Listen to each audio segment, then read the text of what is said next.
My name is James, and I suppose some would call me a fool for how this story unfolds. But I don't mind. Love makes fools of us all. I learned that early, though I didn't expect it to become the foundation of my life. It started with a diagnosis that changed everything. I was 24 when the doctor sat across from me, a sympathetic look plastered on his face, as though that could soften the blow. "James, I'm sorry. You're infertile." The words hung in the air like a death sentence. I nodded, numb, and left the clinic knowing that the future I had dreamed of, marriage, children, a family, was over before it began. For a long time, I believed I was destined to be alone. Who would want a man who couldn't give them the family they deserved? I buried myself in work, friendships, and distractions. But the ache remained, a quiet, steady hum in the background of my life. And then I met Margaret. She was the kind of woman you noticed before she even entered the room. Her laughter echoed before she stepped through the door, rich and unapologetic. Her confidence was magnetic. She wasn't just beautiful. She was alive in a way that made everything around her seem dull by comparison. I remember the first time we spoke. She asked me why I was sitting alone at a crowded party, nursing a glass of wine like it was my shield. "Why do you hide in corners?" she asked, smiling as though she knew the answer but wanted to hear it from me. I shrugged. "Habit, I guess." "Well, I don't like it. Corners aren't meant for people like you." I laughed, caught off guard by her boldness. And before I knew it, we were inseparable. The deeper I fell, the more terrified I became. She was too good to be true, and I wasn't sure how long I could keep her. I hadn't told her the truth about me, the truth that loomed over every dream of a future together. I couldn't give her children. One night, as we sat by the window watching the city lights, she turned to me, sensing the storm inside me. "Why do you always doubt your worth?" she asked softly, resting her head on my shoulder. I hesitated, my throat tightening, "Because I know I can never give you everything." She frowned and pulled away to look at me. "James, you've already given me more than anyone ever has." Her words were a balm to my fears, but I knew that love alone might not be enough. When I finally told her the truth, my voice shook as I confessed it. "Margaret, I need you to know something. I can't have children. I've known for years." She stared at me, her expression unreadable. My heart thudded in my chest as I braced for her response. She reached for my hand. "Is that why you've been holding back?" I nodded, ashamed. She squeezed my hand tighter. "James, we'll figure it out. There's more to life than biology. I love you." The relief was overwhelming. In that moment, I believed we could conquer anything together. We married 6 months later. It was a simple ceremony, nothing extravagant, but it was perfect. She was radiant in her dress, and when I said my vows, I meant every word. I believed in the life we would build, a life filled with joy, adventure, and love. Our home became a place of dreams. We spent late nights painting walls and building furniture, laughing over spilled paint and mismatched shelves. We filled it with memories, with quiet mornings over coffee and spontaneous road trips. It wasn't just a house. It was the story of us, written in small moments that felt like forever. Margaret was my everything. I didn't know it then, but the first chapter of our life together was only the prologue to a story that would test every belief I had about love, loyalty, and sacrifice. For a while, I was certain that love, our love, could withstand anything. But life has a way of humbling you, especially when you least expect it. We had settled into a rhythm, a life that felt steady and safe. Every morning, Margaret would hum as she made coffee, the sunlight catching in her hair like a halo. I would watch her, marveling at the fact that she had chosen me despite everything. Then came the day that shattered my world. It was an ordinary evening, the kind where the hum of everyday life wraps around you like a blanket. I had just gotten home from work, the smell of something delicious wafting from the kitchen. Margaret greeted me with a kiss on the cheek, her smile brighter than usual.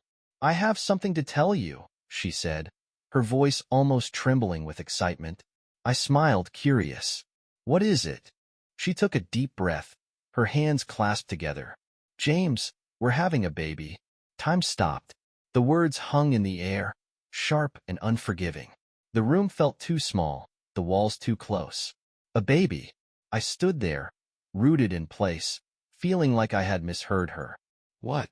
My voice came out strained, foreign even to me.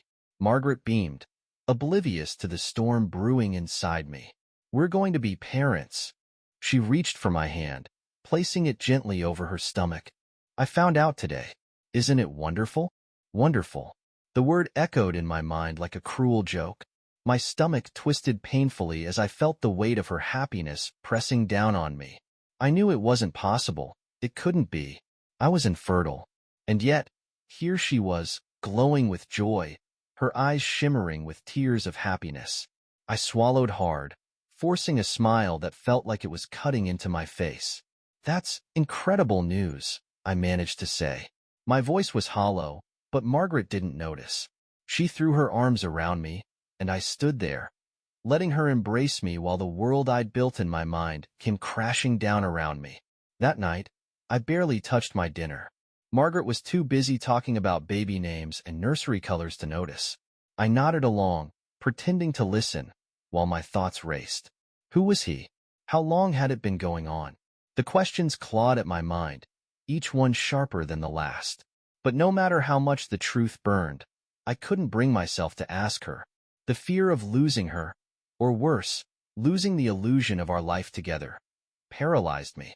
When she finally fell asleep, blissfully unaware of my turmoil, I lay awake in the darkness, staring at the ceiling.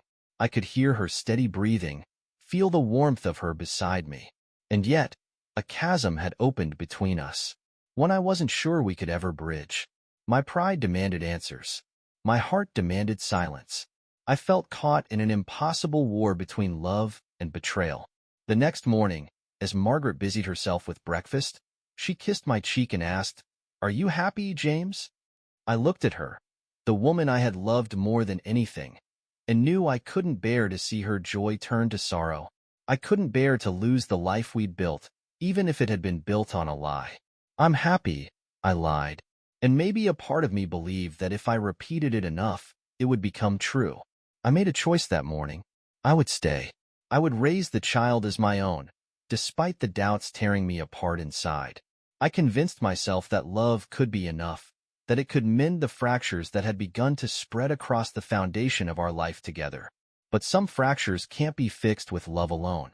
They only grow, widening slowly until they swallow everything whole.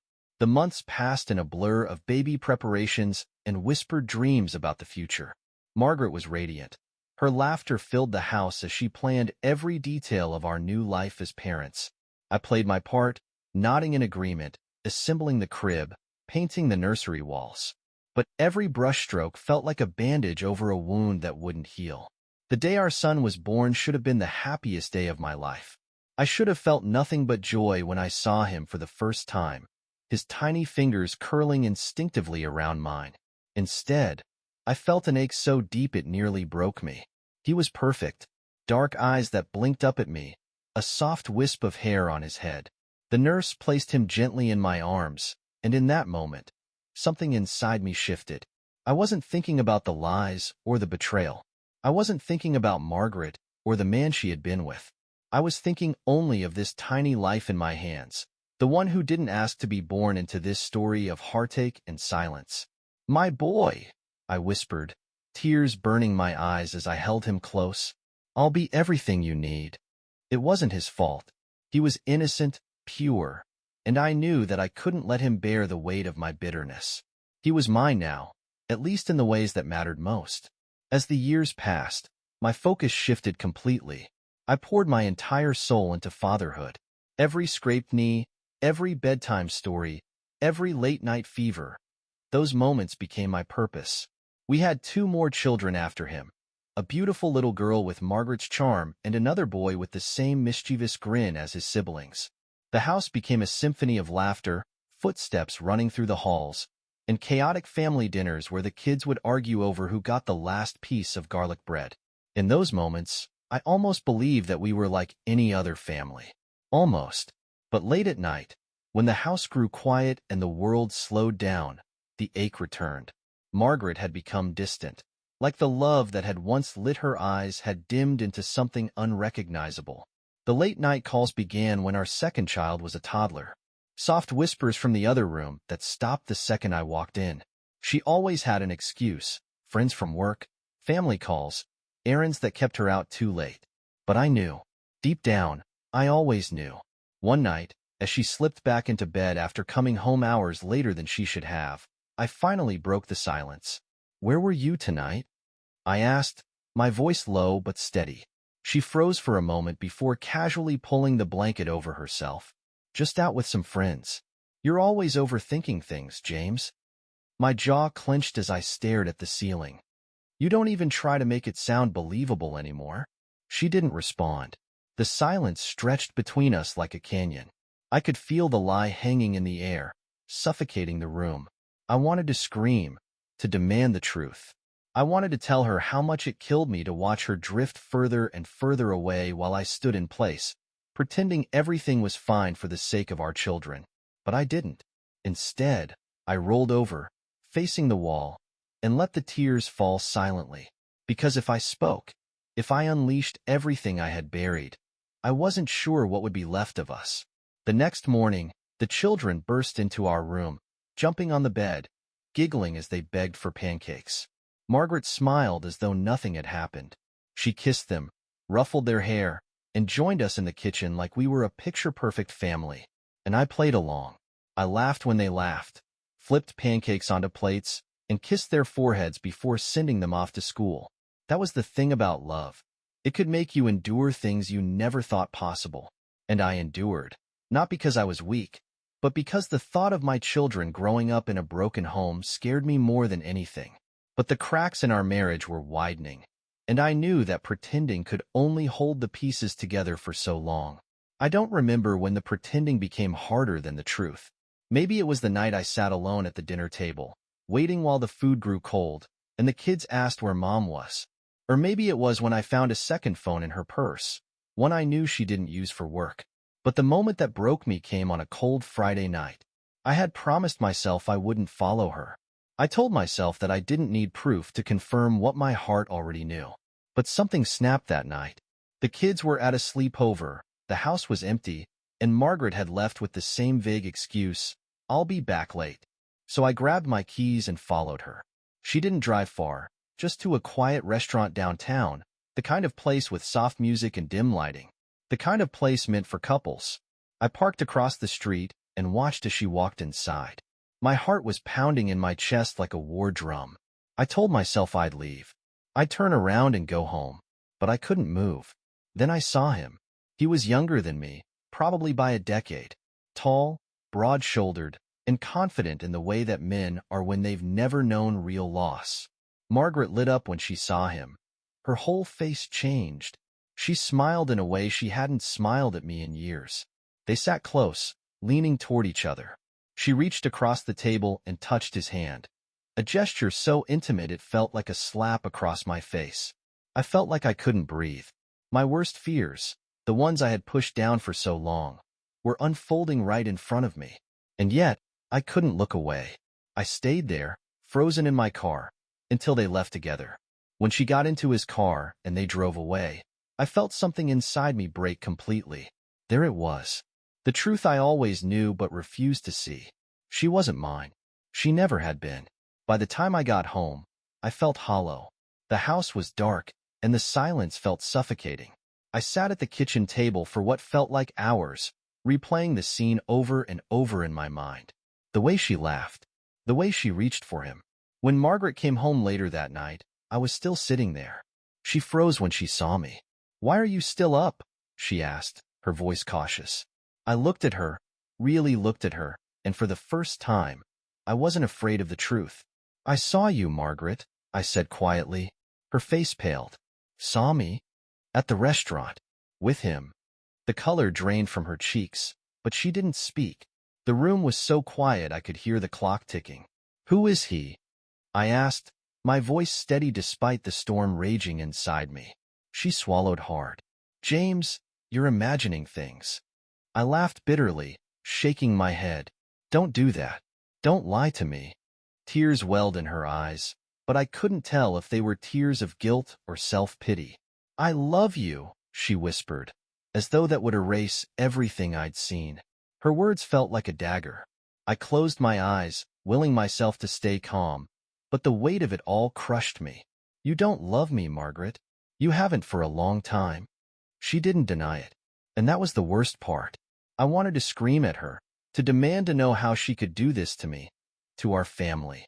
But instead, I did what I'd always done. I stayed silent, for the sake of the children, for the life we'd built. Margaret reached for my hand, but I pulled away, standing up from the table. "Why, Margaret?" I asked, my voice breaking. "Why him?" Her silence was louder than any answer she could have given. I left the kitchen and went to bed alone that night, the weight of her betrayal pressing down on me like an anchor. I told myself that I would endure it, that I could endure anything for the sake of my children. But deep down, I knew this wasn't the end.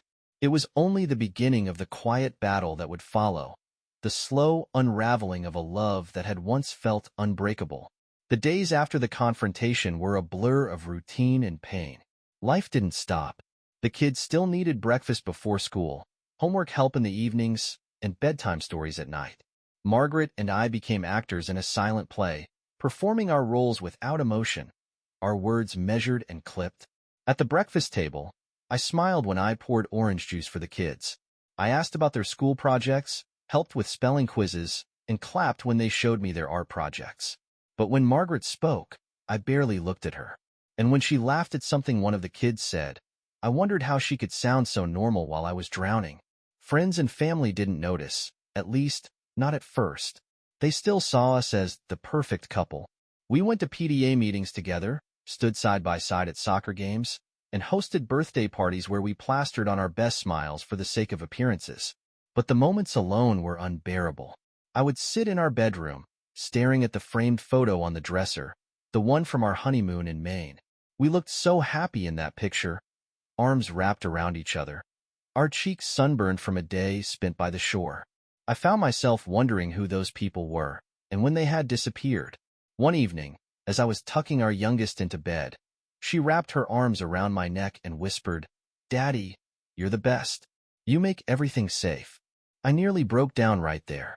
I kissed her forehead, my heart aching with love and guilt. "I'll always be here," I whispered back. But the truth was, I wasn't sure how much longer I could endure this silent war. A friend's concern. One evening, David, an old friend of mine, showed up unannounced. David was the kind of friend who could sense when something was wrong, even without being told. He glanced around the living room, noticing the tension that hung in the air like smoke. "You look like hell, James," he said bluntly. I shrugged. "I'm fine." David sat down across from me, folding his arms. "No, you're not." I sighed, rubbing a hand over my face. I didn't have the energy to lie to him. "It's complicated." David's eyes softened. "James, you don't have to live like this." I clenched my jaw, the weight of everything pressing down on me. "I'm not living for myself anymore." David nodded slowly, but his eyes were filled with sadness. "Your kids adore you, James, but they're going to grow up one day. And when they do, what's left of you?" The question lingered long after David left. Pretending for the children. Despite everything, I stayed. The kids had no idea what was happening behind closed doors. To them, we were still mom and dad, their foundation, their safe place. I clung to that image like a lifeline, even as the truth ate away at me. One weekend, we took the kids to the zoo. They ran ahead, excited to see the elephants, their laughter echoing in the air. I watched them, forcing a smile. Margaret stood beside me, her hand brushing against mine as if to bridge the widening chasm between us. I pulled my hand away, and she sighed. Her eyes filled with something that looked like regret. At the end of the day, as the kids fell asleep in the back seat of the car, Margaret broke the silence. "I never wanted it to be like this," she whispered. Her words pierced through me, but I kept my eyes on the road. "Neither did I," I replied quietly. We drove the rest of the way home in silence. The cracks widened. As the months passed, the cracks in our marriage deepened. The late-night calls didn't stop. Neither did the suspicious outings. I stopped asking questions. I already knew the answers. But the weight of pretending was becoming unbearable. One night, after the kids had gone to bed, I sat alone in the dark, the suitcase I'd bought years ago sitting open on the floor. I packed a few things, a couple of shirts, some toiletries, and wrote a note on the back of an old receipt. I can't do this anymore. I stared at the note for what felt like hours, the words blurring together. Leaving felt like the only way to save myself. I was about to head downstairs when I heard a soft voice behind me. "Daddy?" I turned to see my youngest standing in the doorway, clutching her blanket. Her eyes were wide with fear. "Are you leaving?" Her question hit me like a punch to the chest. I dropped the note and knelt down in front of her. "No, sweetheart," I whispered, pulling her into my arms. "I'm right here. I'm not going anywhere." She nodded sleepily, resting her head on my shoulder. I carried her back to bed, tucking her in as she drifted off to sleep. I went back to the room, picked up the note, and tore it into pieces. Because no matter how broken I felt, I couldn't abandon them. They needed me. And maybe, just maybe, I needed them even more. But as I lay in bed that night, staring at the empty space beside me, I knew this battle was far from over. The weight of my silence was suffocating, and I wasn't sure how much longer I could carry it. The weight of it all pressed heavier with each passing day. I had become a ghost in my own life, present, yet hollow. The routines went on, school drop-offs, family dinners, bedtime stories. But I moved through it all on autopilot, numb to everything but the dull ache that never left me. Then came the night that finally broke me. It was a rainy Thursday. The kids were in their rooms, and the house was quiet except for the sound of raindrops tapping against the windows. Margaret was in the living room, staring blankly at her phone, lost in a world I was no longer a part of. I stood in the doorway, watching her, feeling a surge of anger and sadness so strong it almost brought me to my knees. I couldn't keep pretending. I couldn't keep holding the pieces of this shattered life together. I walked in and sat down across from her. She looked up, surprised by my presence. "We need to talk," I said, my voice steady but tired. Margaret set her phone down slowly, as if bracing herself. "James, please." "No more lies," I interrupted. "No more excuses. I can't live like this anymore." Tears filled her eyes, and for a moment, I saw the woman I had fallen in love with, the one who had once been my whole world. "I never wanted to hurt you," she whispered. "But you did," I replied, my voice breaking. "Every day, you hurt me, and I let you." I told myself I was strong enough to take it, that I could endure it for the kids. But I can't anymore. The room was thick with the weight of unspoken words, years of pain finally bubbling to the surface. Margaret wiped her eyes, her face crumpling with guilt. I didn't know how to stop. I laughed bitterly. "You didn't want to stop. You wanted him, Margaret. You chose him over me, over us." She sobbed into her hands, but I didn't reach out to comfort her. I was too far gone, too broken. "I gave you everything I had," I continued, my voice trembling. "Even when I knew the truth, I stayed. I stayed because I loved you. I stayed because I wanted our children to have a family." Margaret looked up at me, her eyes red and swollen. "I know, and I don't deserve your forgiveness." "No," I said quietly. "You don't." She nodded, as if accepting her fate. "Do you want me to leave?" I closed my eyes, the question twisting in my mind. The truth was, I didn't know what I wanted anymore. But I knew one thing for certain. I couldn't keep living like this. "I don't know," I admitted. "But I can't be the only one fighting to keep this family together." Margaret nodded again, her shoulders slumping with the weight of everything that had happened. For the first time in years, the mask she wore fell away, and I saw the broken woman underneath, the one who was just as lost as I was.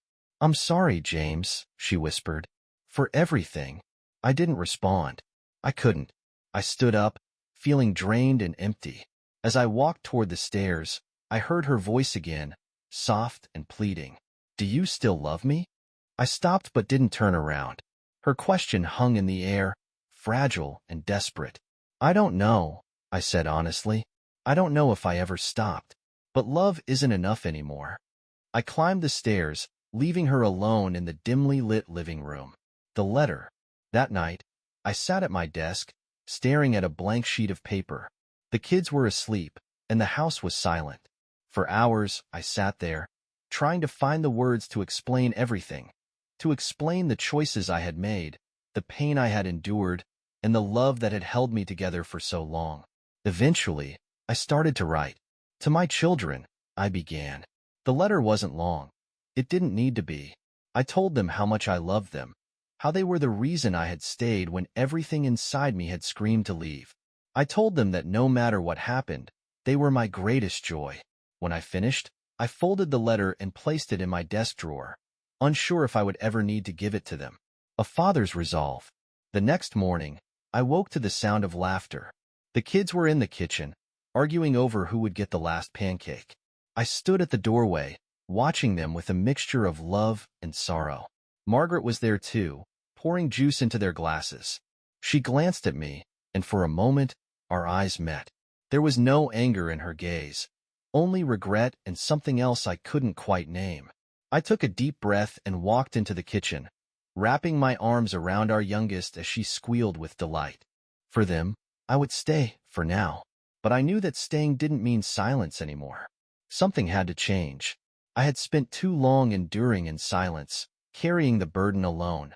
It was time to find my voice. As I kissed each of my children on the forehead, I made a quiet promise to myself. Whatever happened next, I would no longer live as a prisoner of my pain. I would fight for my peace, even if it meant letting go of the life I had spent so long trying to hold together. And for the first time in a long time, I felt the weight begin to lift. The battle wasn't over, but I was done fighting it alone. The weeks after that night were filled with quiet changes. Margaret and I spoke more openly, sometimes in anger, sometimes in sadness, but at least we spoke. The silence that had suffocated us for so long was gone, replaced by raw, unfiltered honesty. We tried counseling for the sake of the children. Sitting in a room with someone dissecting our pain felt unbearable at times. But it gave us something we hadn't had in years: clarity. Margaret admitted everything. She had been unfaithful for years, longer than I'd imagined. She cried as she told me about the emptiness she had tried to fill and the mistakes that followed. I was selfish, she said one evening after a session. I wanted more, even when I already had everything. I looked at her, feeling the weight of her words settle over me. And what about now? I asked quietly. She wiped her eyes and shook her head. Now, I just want peace. The children grow. The years passed, and life moved forward, as it always does. The children grew older, oblivious to the storms that had once raged between their parents. Our eldest graduated from high school and went off to college. Our middle child discovered a love for painting, filling the house with the scent of oils and turpentine. Our youngest, always the one who clung to me the most, became a musician, filling the quiet rooms with the soft strumming of her guitar. I stayed for them. I stayed so they could grow up with a sense of stability, even if the foundation of that stability had been cracked from the start. Old age and reflection. Margaret and I grew old together, though not in the way I had once dreamed. The love we had in the early days never returned, not in the same form, at least. Instead, it became something quieter. There was no romance left, no lingering touches or whispered dreams.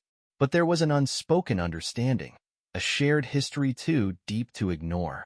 I think we both knew that some wounds never heal entirely. But time has a way of dulling even the deepest pains, smoothing over the jagged edges of regret. One day, as we sat on the porch watching the sunset, Margaret reached for my hand. A gesture so familiar and yet so foreign after all these years. "James," she began softly, her voice tinged with the weight of things long unsaid. "I need to say this before it's too late." I turned to her, surprised by the sudden seriousness in her tone. She met my eyes, and for the first time in years, I saw the vulnerability that had once drawn me to her. "I'm sorry. For everything. You always deserved better than me." I swallowed hard, feeling the weight of her words settle into the cracks of my heart.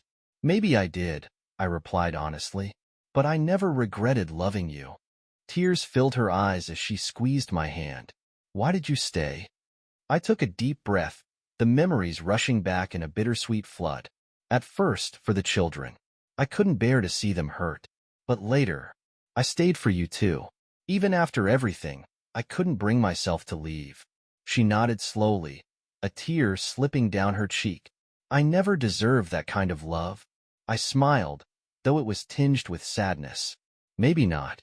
But that's the thing about love. It's never about what we deserve. It's about what we choose to give.